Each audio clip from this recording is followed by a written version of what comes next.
नमस्कार, मी तुमचा लाडका गजानन. IBC मराठीमध्ये तुमचं स्वागत. आणि विषय असणार आहे आज आपला रविराज भाऊ साबळे पाटील आणि त्रिशूल माणिकराव पाटील यांच्यावर यांच्या घराची रेखीदेखी करणारे काही लोक, त्यांना पाठवणारे काही पत्र, ईमेल्स आणि त्यांना फोनवरून देणाऱ्या धमक्या. जर एखाद्या व्यक्तीने कोणता तरी विचार राज्याच्या विरोधात होत असेल किंवा राज्याच्या शेतकऱ्यांच्या विरोधात निर्णय होत असेल, त्या प्रशासनाच्या विरोधात हे दोन व्यक्ती सोशल मीडियावर आपली मते व्यक्त करतात. आणि ही मते व्यक्त करत असताना रविराज साबळे पाटील यांनी नितीन गडकरी यांचा बीप एक्सपोर्ट होणारा ट्रक जो पकडला गेला होता, नेहमी म्हणजे RSS किंवा भाजपवाले बीप संदर्भात मोठमोठे आंदोलन करून मुस्लिम समाजाला टार्गेट करतात. त्यावरून रविराज साबळे पाटील यांनी हा प्रश्न उपस्थित केला होता.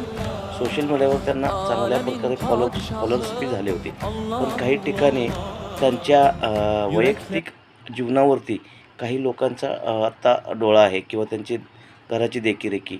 म्हणजे ज्या पद्धतीने गोविंद पानसरेंनी किंवा दाभोळकरांनी आपले विचार मांडले आणि त्यांचे विचार मांडत असताना काही सनातनी किंवा RSS किंवा भाजपच्या काही संघटनात्मक लोकांनी त्यांची निर्घृण हत्या करण्यात आली. ज्या पद्धतीने गोविंद पानसरे यांची हत्या करण्यात आली, दाभोळकर यांची हत्या करण्यात आली.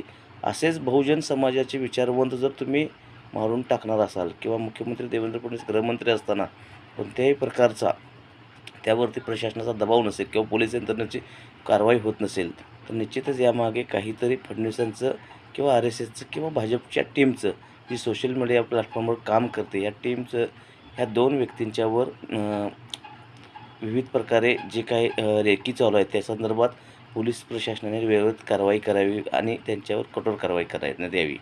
तसेच मागे एकदा मुख्यमंत्री देवेंद्र फडणवीस असताना एका शेतकऱ्याने मंत्रालयामध्ये आत्महत्या केली होती. म्हणजे ज्यावेळी मुख्यमंत्री देवेंद्र फडणवीस मुख्यमंत्री होत्या, त्यावेळी शेतकऱ्यांच्या पहिल्यांदा टाच येते.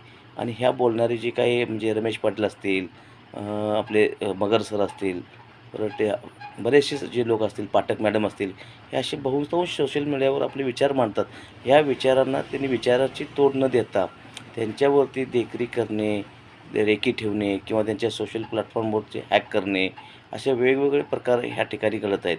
पोलीस प्रशासनाची जर यंत्रणा कमकुवत असेल किंवा गृहमंत्री या सर्व यंत्रणेला जबाबदार ठरवत असतील, तर गृहमंत्र्यांनी वेळेतच यावरती आपल्या पदाचा राजीनामा देऊन दुसऱ्याच्या वाट्याला येणारं दुःख त्यांनी ते दूर करावं. अन्यथा हे रविराज साबळे पाटील व त्रिशूल माणिकराव पाटील या सोशल प्लॅटफॉर्मवर काम करणाऱ्या व्यक्तींचा या ठिकाणी जीव जाऊ शकतो.